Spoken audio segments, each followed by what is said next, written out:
Coming up next on Arizona Horizons Journalists Roundtable, Senator John McCain makes a stand against stand your ground laws. The state Supreme Court declines to hear a lawsuit challenging a new campaign contribution limit law.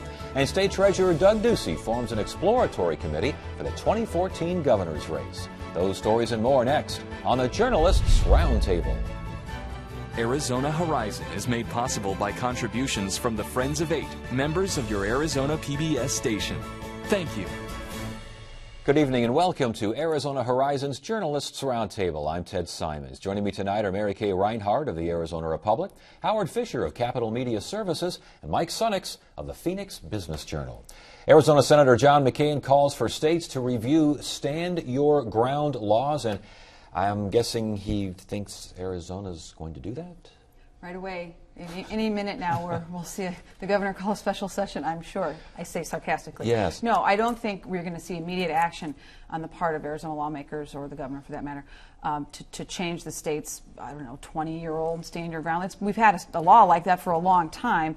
But I think given the emotion and the concern, frankly, and the outcry over the verdict in some circles, politicians need to at least take a stab at this. Hey, let's take a look at it. Some state lawmakers say, we're willing to take a look. I don't think anybody wants a bad outcome, so I think it behooves them to at least consider having a discussion about it. Now, what's important to remember is while we've had laws on self-defense, and we added the Castle Doctrine in 2006, you don't have to do your house. Actually, the version that compares to Florida only goes back to 2010. And it was put in at the behest of the NRA and some other groups like that. And I think that the concern is that in saying there is no duty to retreat if you're in a public place, a la the Trayvon Martin, George Zimmerman thing, the question becomes, should there be some other test? Look, for example, I talked to House Speaker Andy Tobin, and he said, look, I don't have a problem in saying if you're in a public place you shouldn't have to retreat. But when a 9/11 operator tells you, don't get out of your car, don't follow somebody, maybe there needs to be some tweak there. Now, on the other side of the equation, you have people like House Majority Leader David Gowan, who says, I don't want to repeal it, then we're only caving into bullies. So they're all over the board. Well, stand your ground never was argued in the trial itself. It was talked about a lot, but they just went for a straight self-defense argument in the Trayvon Martin Zimmerman thing. But it's still sitting out there, as something to look at for other states. And you've seen kind of this metamorphosis of John McCain again, where he's now commenting on all these issues.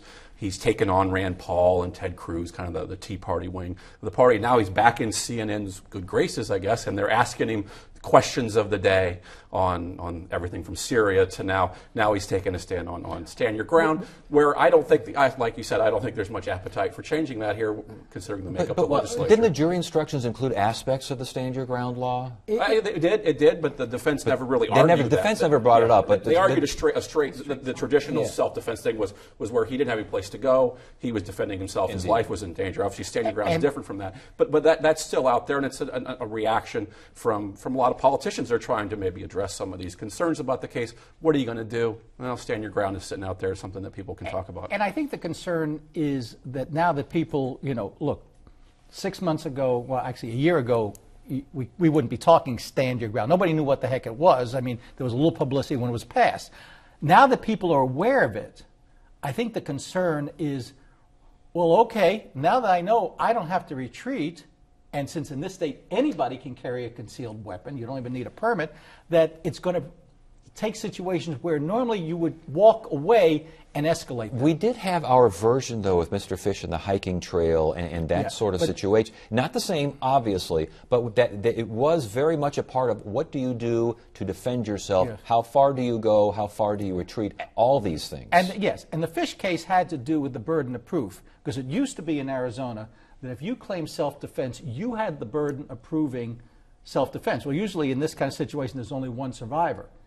The Fish case and the change in the law turned it around and said, once you say, I was in self-defense, the prosecutor had the burden. And we've done this over the years, like I say, with the Castle Doctrine, with Stand Your Ground Law. And over the years, we've become a more pro-gun-oriented state. With that in mind, chances that the legislature will at least look at this, chances that something might change, chances that the governor who supports Stand Your Ground would sign a change. Zero. I mean, look, this is a state that has made it very easy to carry guns in all kinds and use them in all kinds of different circumstances.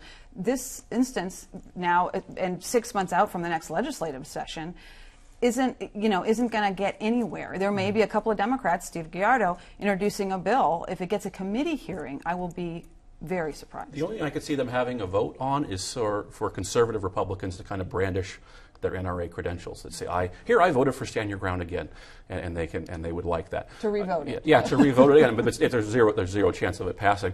I think one issue that's really overshadowed was if Mr. Zimmerman did not have a gun that night, if he had something else, pepper spray or something, or not a gun, we wouldn't be in this situation, but we're certainly not going to visit that kind of issue. And you wonder what the situation would be if Trayvon Martin were the one that had the gun and saw someone following him and was feeling threatened by a guy following him for no apparent reason. Well, that gets to the issue, the broad national issue of race and politics, and the fact is, like it or not, if you're a black teenager walking down the street and somebody's following you versus a white teenager walking down the street with a black person following you, there's a different perception. I do think there's a political appetite out there on both sides to continue to talk about this issue because it touches both bases. Both parties. People are very upset on both sides. People are defensive on both sides. So that's why you could see them actually holding a vote in the legislature just to say, hey, look, I'm pro-gun rights, I'm pro-self-defense. All right. How a Supreme Court looked at the clean election suit and basically said, this is the one that raises campaign contributions limits, and basically said, go away. No thanks. Go away. Well, they said no thanks. The Supreme Court has the option of original jurisdiction on cases that only involve questions of law. And the argument is that in adjusting the contribution limits for non-participating candidates, the people who take private money, you effectively affected the 2000 voter-approved clean elections law because that said whatever the limits are on non-participating candidates goes down by 20%. They took it to the Supreme Court. They'd obviously like a ruling before September 13th when the law takes effect and people start gathering more signatures. The Supreme Court said, we're not going to do it. Now, none of this affects the case. None of it undermines the case. They can still, in fact, go and ask a trial judge to go ahead and look at it, and they are going to ask for an injunction, but it suggests that the Supreme Court doesn't see this in such an emergency as the challengers do. And the key here is that whether or not it changes a voter-approved measure, the legislature changing a voter-approved measure without the three-quarter majority and without the voters doing the changing themselves, correct? That's pretty much the suit. That's exactly the idea, and what the Voter Protection Act was put in place to prevent the legislature from doing things or undoing things that voters did at the polls. It says 3/4 of the legislature is needed to make a significant change. This is considered by the folks who filed the special action in the Supreme Court as a significant change. It is a significant increase in the contribution limits. Victoria Steele, I talked to her today. They are going to be going to Superior Court next week to go that route. It's a big change financially for candidates. So people, when you have the clean elections law without matching funds anymore, I mean, looking down the road to the 2014 elections and the primaries, people are concerned that the average guy out there who doesn't have a lot of money, who doesn't have a lot of Chamber of Commerce backing, is going to have a very difficult time getting somebody to write him a $4,000 check and competing against somebody who has the backing of the business community. But there's a threshold issue here. Nothing in that bill amended the statutes approved by voters. The defense of the legislature is Clean Elections Act still exists. The new limits we enacted are still reduced by 20% by the Clean Elections Act. Therefore, we didn't need to take it back to the voters. We didn't need the supermajority vote. And I think that there's at least a colorable claim to be made that in simply saying individuals can contribute unlimited amounts of money to PACs now does not affect the Clean Elections Act. Yeah, the business community, Chamber of Commerce, are the big pushers of this. They want to be able to spend more money on elections and back more candidates. The current rules kind of limit them. And the courts have kind of sided with the legislature in some of these past cases where there's this gray area, nuance area. It's not everything's literal 100%. You're kind of messing around with the edges of these laws. And the courts have shown a propensity to side with the Assembly on that. And there's a bigger issue here, which is the U.S. Supreme Court has equated money with speech. They've also said if limits are so low, and they did this in Vermont a number of years ago, that you cannot wage an effective campaign then you've effectively infringed on First Amendment rights. And indeed, and we've had debates on this subject, and it always comes up. But that's an interesting argument that's not being argued, because I think the argument is, can you change something, as we've talked about, that voters approve? There's another Supreme Court. Actually, the Supreme Court went ahead and did hear the education funding case regarding inflation and that sort of. Is that another voter approved? That's involved in this one as well, isn't it? Well, inflation funding is something that that the legislature, is supposed to be doing and hasn't done for most of the past, decade or so. And the courts, I think, essentially heard oral arguments. One of the argument, for inflation funding is that. The legislature gets to decide how to spend its money. It's the appropriator, and no law, voter approved or otherwise, can actually bind the hands of the legislature and tell them how to spend the money that it's allowed to appropriate. And the same argument was made with access when the governor and lawmakers froze the Medicaid program. Right. Except for one small fact, the 2000 ballot measure, the Prop 301. Was not crafted like the access thing, the expansion by outsiders. It was crafted by the legislature, which led to a really fascinating back and forth where the Assistant Attorney General said to the court, well, Your Honor, the voters never had the power to mandate us to do this. And Chief Justice Rebecca Byrd said, so let me see if I've got this right. You crafted the bad language, you put it on the ballot, and now you're saying you don't have to obey it?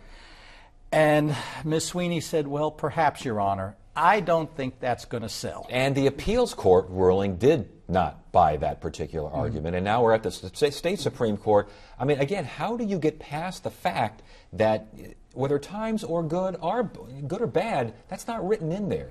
You're supposed to fund with inflation adjusted as well. That seems to be the pathway that the courts are on, considering where this case has gone. But we've seen past cases where it looked like that too. With the Medicaid, you thought this is voter approved, and then the courts kind of come down with a decision that's on the other side of things. There's been a lot of gray area in these decisions. That's why I keep seeing the legislature go after these things and kind of seeing how much they can push the envelope. And the other piece of it that we're going to see is, let's assume, for argument's sake, the court decides that the funding is not optional. Courts don't appropriate. Court isn't going to raise a tax to do it. Legislature says, we're out of money. Make us.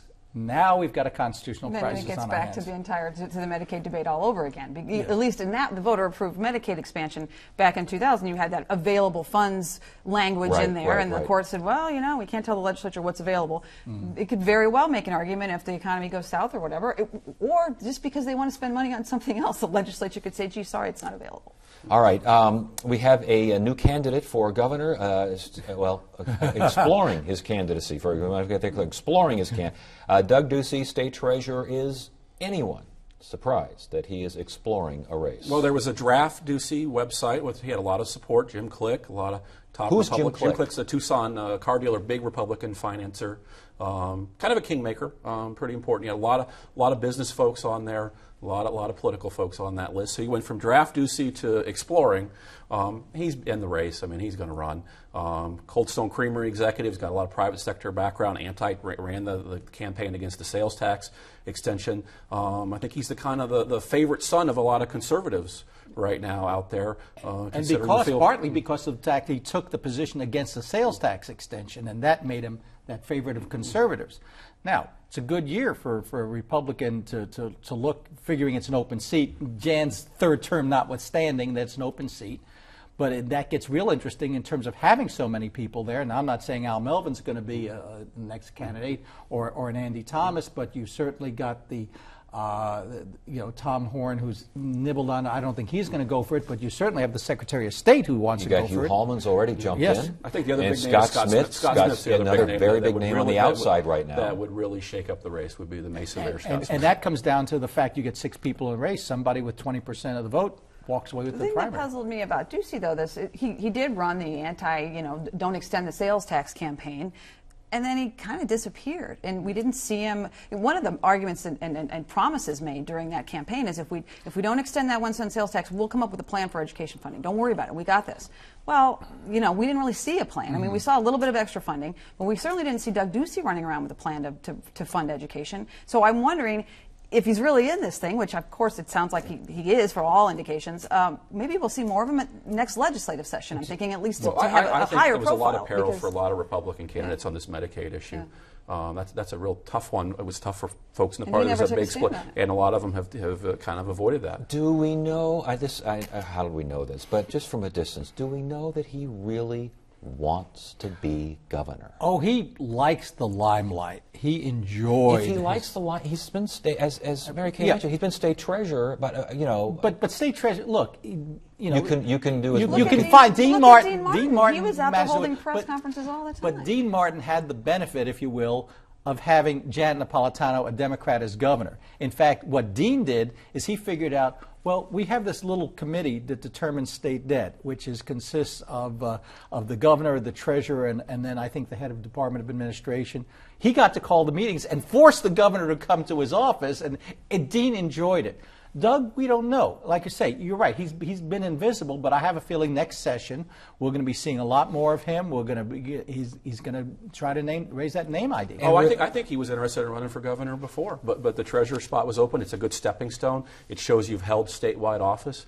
It's always a challenge for somebody to go from the private sector straight to a big office like governor, and people in the media and people in political circles will knock them for not having the experience. Well, now he has this experience of a statewide office. He's run statewide, and even though he's had a low profile, he's been working a lot of events and things like that. So he's been reaching out to the base and the business folks. And very quickly, Howie, the memory fades here, but wasn't Fife Symington involved in fighting something and wound up taking the lead in some? Am I getting that right? And that was like the first everyone kind of went, wait a minute, this guy could be governor. Actually, Fife got to be governor on a couple of issues. One of them, curiously enough, now we're talking about the Navajo generating station, he actually came out prior to being elected governor telling SRP to clean up your power plant, which is funny given the positions he took later.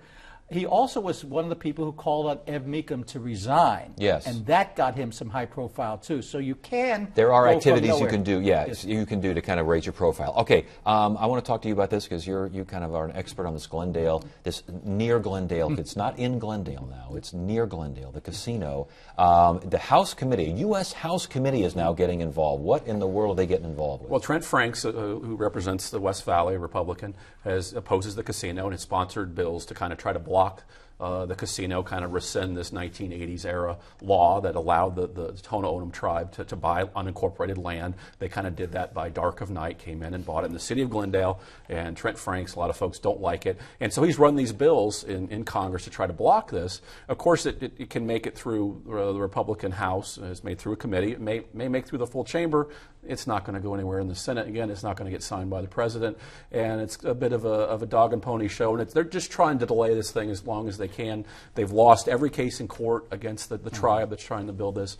But the other tribes that have casinos have gotten some other, Gosar and some other representatives to also co-sponsor this bill. But it's just a delaying tactic. And what's fascinating about this is the argument is if we allow, the Tohono were allowed to buy the land because back in the 1980s, a federal dam flooded the San Lucie district. They were told you can buy land, 10,000 acres anywhere in Maricopa, Pinal, Pima counties. You can petition to have it taken into trust status, which is reservation, which is a precursor. Voters in 2002 were told no more casinos in the metro area.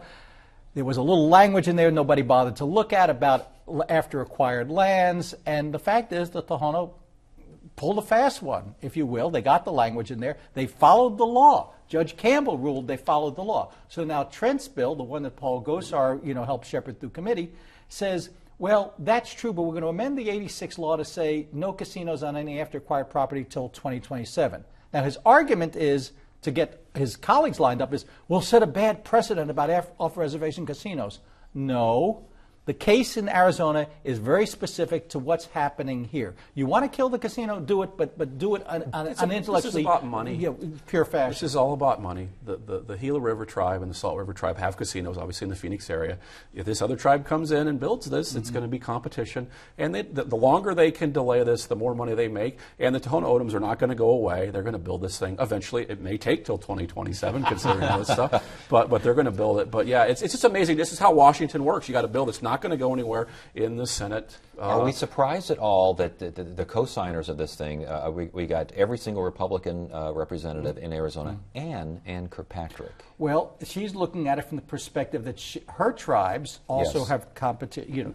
Navajo's just opened up a gaming casino, and she's also not in a very strong position.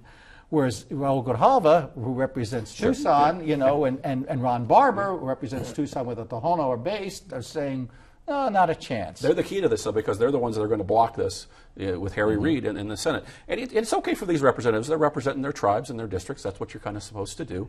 But those Democrats down in Tucson are going to block this just like they blocked the Resolution Copper thing. And the other piece of it is the official from the BIA, which is part of the Department of Interior, testified on this bill and said, we oppose it, the administration opposes it. It ain't going anywhere. All right, no charges filed against State Senator Rick Murphy, Peoria PD. They're saying no evidence to support abuse allegations. We've only got a few minutes left here, but this is a rough story here. What's going on? Well, you summed it up pretty well. That's what they came out this week with a redacted police report that shows essentially the adopted son of Senator Murphy recanted his earlier allegations against his adopted dad without his testimony, without his cooperation, and without any physical evidence, and without any witnesses. The Peoria Police Department don't think they can make a criminal case against Senator Murphy. There was an earlier 2011 case, another child, a foster child in this case. He's not recanted. They've re-interviewed this kid who's now 15, still in the care of CPS. He stands by his story. Still, Peoria says, we don't have enough to do anything with this. It's going to be inactive. CPS, however, has, after having interviewed the senator and his wife's four adopted daughters on the night of these allegations in late June, returning the children to the care of their parents with safety monitor in place and some sort of stipulations, returning them 3 weeks later, the day after Penny Murphy, the senator's wife, said the girls will not be talking to police anymore about any of this. They adamantly don't want to. CPS came and took those 4 daughters. And we didn't mention it is interesting that they're not letting the girls talk, because one of the allegations that I guess has been recanted is that one of these kids, these boys, may have been molesting one of the girls. The boy that came forward, man, an 18-year-old that came forward, said, self-disclosed, that he had been molesting not a biological sister, one of the girls, and in the course of talking to a youth pastor about this, also made this allegation against Senator Murphy. And one last point, and again, Murphy has refused to answer questions, which I guess is not helping CPS move along either. On the advice of his attorney, Craig Marins, he refused to be interviewed by the police. As you know, the girls and Murphy have a legal right not to be interviewed, but it does seem like the timing was coincidental. CPS came in and took those children the day after. The parents didn't allow them to answer any more questions. And to be clear, CPS has a whole different standard than the police do. And this gets to things we've talked about around this table. We've watched CPS over the years go from we do everything to preserve the family and keep the family together to at any sign of abuse, the first thing you do is yank the children. And we've seen some of that here. The fact this is a high-profile figure and CPS knows somebody's going to be looking over their shoulder, they don't want to err on the side of, well, we put these kids back in and something happened. Well, but Senator Murphy is saying in no uncertain terms that this is retaliation. And he wants an explanation. He wants it now. He's also saying he doesn't know when his next court date is with these kids. So he issued a pretty angry statement about this whole thing. CPS, for their part, they have under the law the ability to confirm, clarify, or correct anything that's out there in the public domain. They've chosen so far to only say, yeah, we got his kids. That's pretty much all they've said so far. Real quickly, about 30 seconds left here. What kind of political future for Senator Murphy with all this running around? Oh, that's pretty tough. I mean, that's a pretty tough go politically. Once you he's obviously in a Republican area. I don't know who else would run out there against him, or what else he might run for. But yeah, it's hard. There's a lot of holes in the system because the police mechanism, the police investigations are so much different from what CPS is, and CPS is always in a no-win situation. It seems. And the fact is, a lot of it's going to depend on what gets released between now and the next year's primary in terms of have they cleared him? Have they just closed the case? Right. Has he filed a countersuit? I mean, he can come out swinging. He is co-chair of the CPS Legislative Oversight Committee, so it makes things awkward for everybody involved right now. So we'll see how it all All right, shakes out. yeah. All right, good stuff. Thank you, guys. Appreciate it. Monday on Arizona Horizon, state lawmakers Steve Gallardo and John Kavanaugh will debate Arizona's Stand Your Ground law, and we will look at a new study that focuses on reading instruction for students. That's Monday evening, 5:30 and 10 on Arizona Horizon. That is it for now. I'm Ted Simons. Thank you so much for joining us. You have a great weekend.